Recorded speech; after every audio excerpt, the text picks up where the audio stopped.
Diuresis significa orinar. O sea, lo que vamos a hacer es evitar la orina. ¿De acuerdo? O sea, vamos a retener, pero ya no retener agua y sodio como retenemos en este sistema, sino solamente retener agua. ¿Ok? Por medio de las acuaporinas, los receptores V2. Ok, pasemos a la siguiente.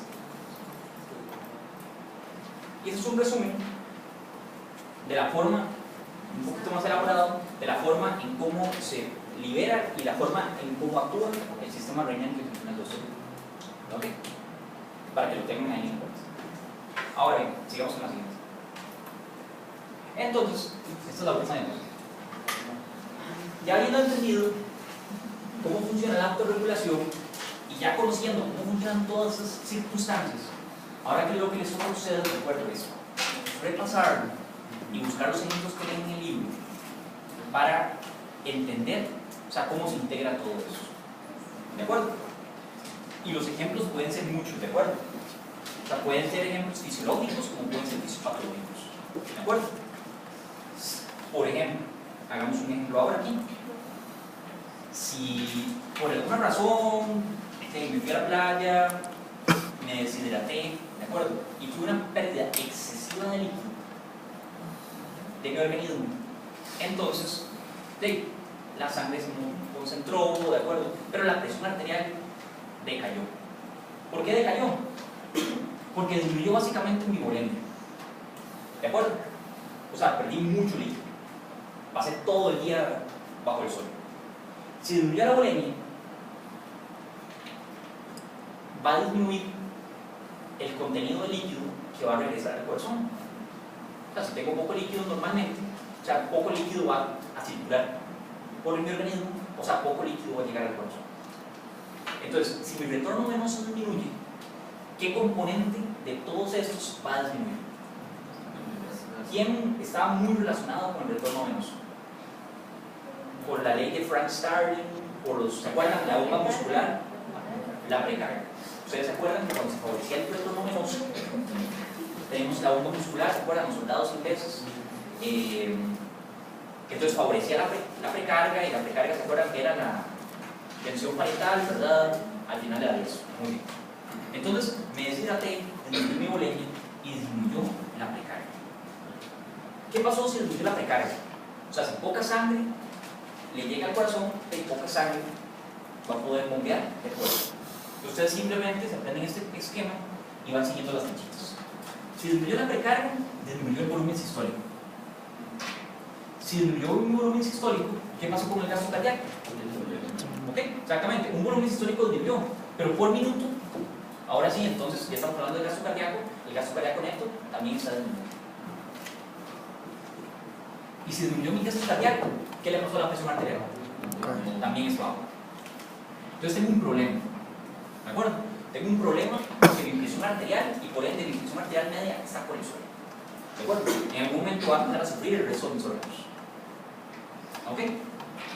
Y más si, digamos, el agresor todavía está el sol, ¿de acuerdo? Y no me puedo hidratar adecuadamente.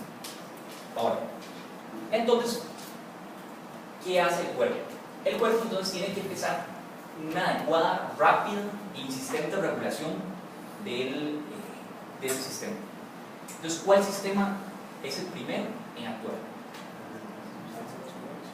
¿Perdón? Resistencia, no, bueno, actúa ahí, pero el sistema simpático. ¿Ok? La autorregulación rápida. Entonces, el sistema simpático se va a determinar que sí, o sea, la presión arterial disminuyó. ¿Y cuáles eran los receptores del sistema simpático que estaban constantemente vigilando a la presión arterial? Los vasoreceptores, exactamente. Que se encontraban, ¿se acuerdan? En el seno carotídeo y en el lado de la otra. Entonces se dio cuenta de que estoy bajo de presión. Entonces, ¿qué va a hacer? Va a activar al sistema simpático. ¿Y dónde es que actúa el sistema simpático en este gráfico? Frecuencia cardíaca, muy bien. Y en la contractividad. ¿Ok? En estos dos iba a ser afectado, bueno, pongámosle un asterisco, pongámosle un veto para acordarnos, ¿de acuerdo? Y aquí van a actuar va a actuar el sistema simpático. ¿Qué iba a hacer con la frecuencia cardíaca del sistema simpático? La aumento. ¿Okay? ¿Y qué iba a hacer con la contractilidad? También le aumento. Okay. Es cierto, o sea, le está llegando menos sangre de lo normal al corazón. Pero entonces, ¿cómo el corazón va a tratar de compensar eso? Está bien, no importa, le va a llegar poco, tratemos que bombee más fuerte. ¿Y se acuerdan cómo afectaba la contractilidad al volumen sistólico? O sea, lo que hacía era que si la curva, presión volumen era así, ¿se acuerdan que lo que pasaba era que como se iba a contraer más fuerte, se iba a vaciar más el corazón? ¿Se acuerdan de eso? O sea, que el volumen telesistólico final iba a ser menor.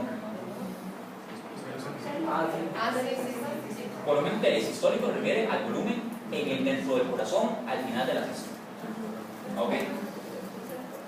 Ok, bueno, está bien. No me está llegando un cierto volumen, pero tratemos de sacarle todo lo que podamos al corazón.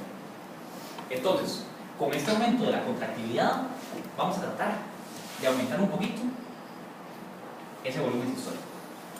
Y ahora, bueno, el volumen sistólico aumentó un poco. Todavía sigue bajo, pero aumentó ya un poco más. Y aumentando la frecuencia cardíaca por los receptores beta 1. Entonces, ¿qué le pasó al gasto cardíaco?